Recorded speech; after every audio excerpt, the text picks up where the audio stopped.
May gantimpala para sa mga masunurin. Ako po si Father Fiel Pareha at ito po ang ating segment, ang Daily Devotion, na kung saan tayo po ay magdarasal, magbabasa at magninilay kasama ng salita ng Diyos sa buong taon. Manalangin tayo. Sa ngalan ng Ama, ng Anak at ng Espiritu Santo. Amen.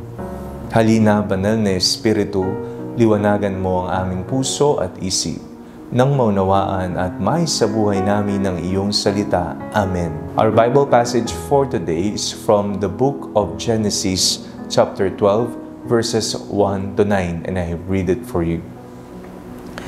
Now the Lord said to Abram, "Go from your country to your kindred and your father's house to the land that I will show you.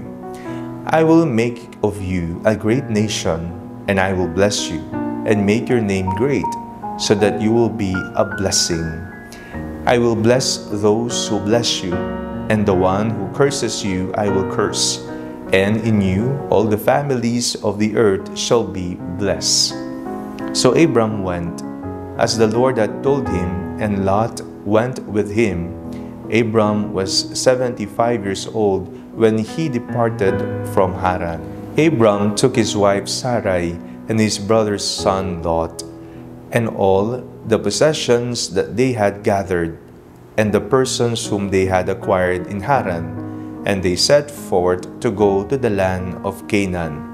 When they had come to the land of Canaan, Abram passed through the land to the place of Shechem, to the oak of Moreh.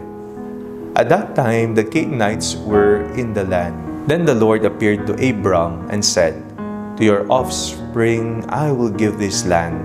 So he built there an altar to the Lord, who had appeared to him. From there he moved on the hill country on the east of Bethel, and pitched his tent, with Bethel on the west and Ai on the east. And there he built an altar to the Lord, and invoked the name of the Lord.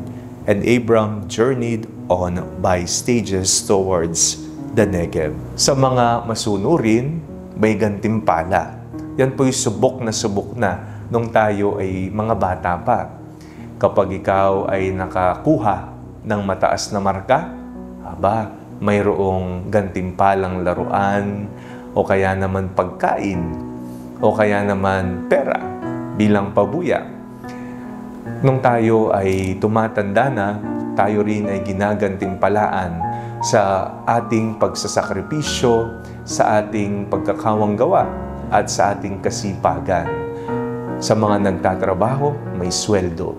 Sa mga tumutulong, may pagpapalang ibinubuhos mula sa kalangitan.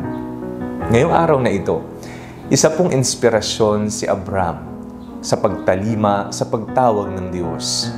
Si Abraham ay may kaya naman sa buhay, may mga ari-arian, may pamilya, pero kailangan niyang iwanan ng lahat ng ito dahil sa isang misyon na ibibigay ng Diyos sa kanya.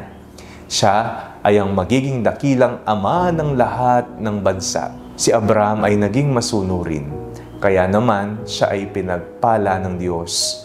Siya ay binigyan ng lupain, at ang pangako pa ng Diyos sa mga susunod na kabanata ay magiging kasindami ng mga bituin sa kalangitan at buhangin sa dalampasigan ang kanyang magiging lahi.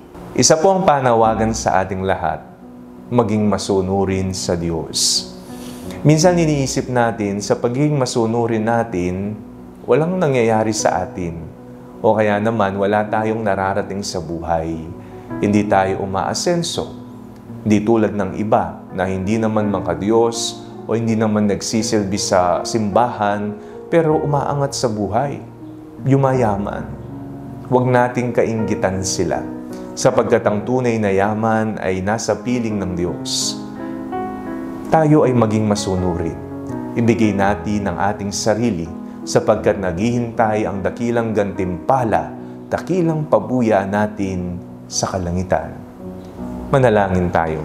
Panginoong Jesucristo, bukas puso nawa naming tugunin ang iyong panawagan para maging masunurin dito sa mundo. Amen. Sa ngalan ng Ama, ng Anak at ng Espiritu Santo. Amen.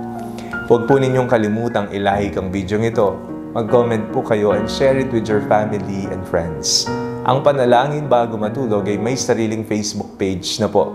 Huwag niyo pong kakalimutang mag-like at mag-follow dito, and do not forget to subscribe to our YouTube channel. I-click niyo lamang po ang link na nasa description ng video ito, o kaya naman po just search Father Fiel Pareha.